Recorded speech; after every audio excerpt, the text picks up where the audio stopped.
So good morning, everyone. My name is Jennifer Jing, and I am the medical editor at BioDigital. And we are a health tech startup based here in New York City, and we focus on 3D interactive educational experiences. So I'm here to talk a little bit about how to incorporate stories and storytelling, specifically in health education, and some special considerations that we need to make when creating things in the 3D interactive space.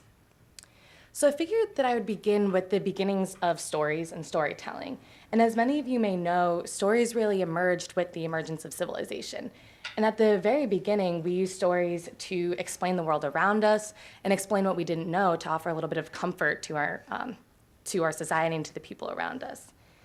And then as society started to develop and different cultures developed, we started to use stories to teach people how to act in that society. So morals, different lessons, teach them right from wrong, and sort of explain those expected roles that they might have in society at that time.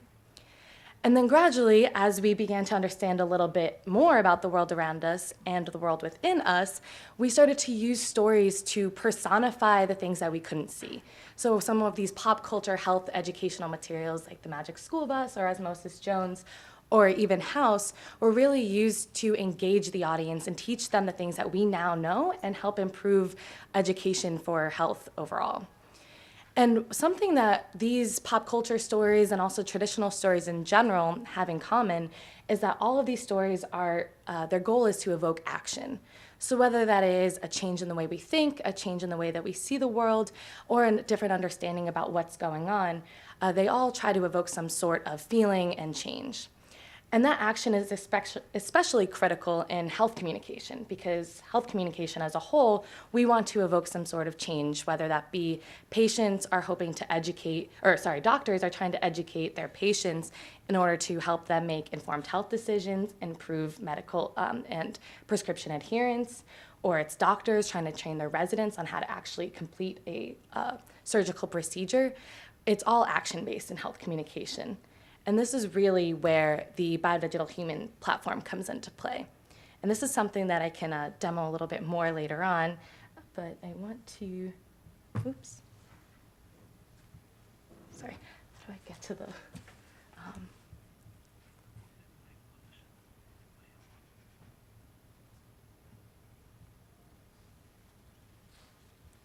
think it's in Chrome. Sorry about this. Thank you.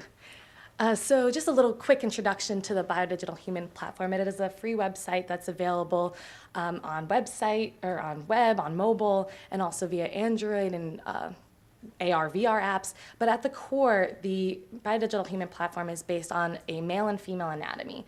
And as most of you are familiar, this is an anatomical atlas, but you can rotate around, flip it over, and use it as a visual aid. But also, we divided this entire anatomy into its complete parts, or its distinct parts. So everything here is selectable, clickable.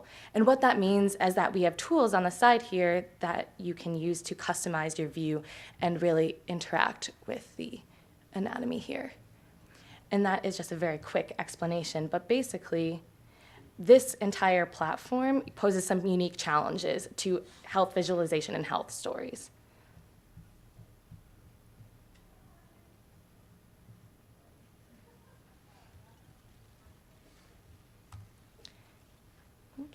And as I said, it's available on web, on mobile, and on desktop. And what that means is that you essentially have to plan for different size screens. And I'll get into that in a little bit more detail. But these storytelling considerations, I believe all health communicators have to consider. So the audience, the learning objectives, and the product integration. But something unique about our platform and the way that we need to think about these stories is that we essentially have all of the different characters of the anatomy available to use. So centering around content production, we need to make discrete choices about what we're showing. Is the story about plaque in an artery? Are we showing high cholesterol? So are our characters the plaque, the artery, and the heart? Or do we not need the heart? Are we just showing the plaque growing in the artery? Then around that consideration, we need to consider what is that story that we're trying to tell. So are we trying to show, again, that plaque progressing, or are we trying to show that plaque progressing to the fact where it's actually blocking blood flow to the heart muscle, so then we need to show the heart itself and the decreased blood flow. And then around that storytelling, we have to pair the experience. So what are we trying to get the audience, that specific audience at that specific time, what are we hoping to get them to learn? Are we hoping that they just understand that plaque grows in an artery? Or are we trying to get them to understand how to use a stent to actually impact that plaque? So with the audience, I can go over this after and during the break as well, because all of these are in 3D and we just have screenshots here. But for the audience, we need to consider, consumer versus professional audience. And you can see two of our different look examples for a consumer audience on top and a more professional audience below, where consumer audiences, they have a different look to the digestive system. It might be a little bit more matte, a little bit more pleasing. The skin tone itself is a skin tone color versus glass, which is a little bit more clear. And one of the things that is really difficult for us in terms of technical considerations is the amount of stuff, the amount of anatomy that we're showing.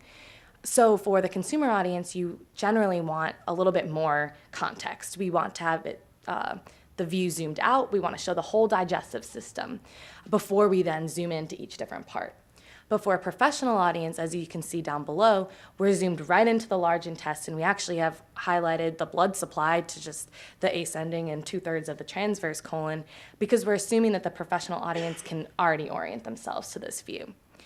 And one of the things that we need to consider is that the anatomy that we add and also the different materials and the different look that each of these things have has an impact on load time and performance. And that is a unique consideration for this 3D interactive space. And then you can also see on the side here, there are different buttons for the tools. And the consumer audience version at the top only has four tools. We want to make it very simple. The tools themselves are bigger, they're larger, they're a little bit more clear. Whereas for the professional audience, we have an abundance of tools and training programs with onboarding that we can teach the professional users how to actually navigate and give them this advanced experience. And then layered on top of the actual characters that we're showing, so what anatomy we're showing, are the learning objectives.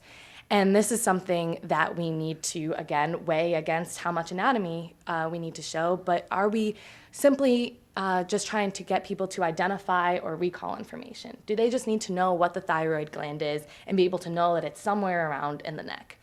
Or are we trying to teach professionals and clinicians how to differentiate between possibly a normal or abnormal normal anatomy and disease state? Or are then we trying to try to teach people how to execute on that knowledge? And at the bottom here, we have sort of a timed quizzing atmosphere that really mimics the fast pace that residents feel when they're out there in the field. And these different considerations are sort of layered on top of that base anatomy. And these are, with the toggles at the top or the different navigation tools. And these, technically speaking, don't add any quote unquote weight or impact load time in any way, but they are considerations that we need to make the content as clear as possible. And then finally, the product integration, which is probably the most important consideration that we need to make in our technical creation. And that is the fact that most medical communication you can plan for, this is going to be in a magazine, this is going to be in a book, this is one illustration that we need at this certain size. But we need to plan for all of the applications. So if it's a website integration, that might be in a square shape or portrait or landscape or a mobile app or just solely access on desktop. All of that are things that we need to consider and check and recheck over and over to make sure that our content looks good in all of the different orientations.